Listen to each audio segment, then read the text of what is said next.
malapit ng maluto ang aking bulanglang. Pinaghalo-halo kong gulay na pinitas ko dyan sa tanim ko sa labas.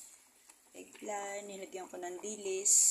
Pinaghalo-halong talbos ng patola, alugbati, Chinese kangkong, yung kamatis na maliliit. Ayan, tapos nilagyan ko siya ng dilis. At eto, nagprito ako ng tuyo. Diba? Yummy! Yummy breakfast. Ayan. Sarap.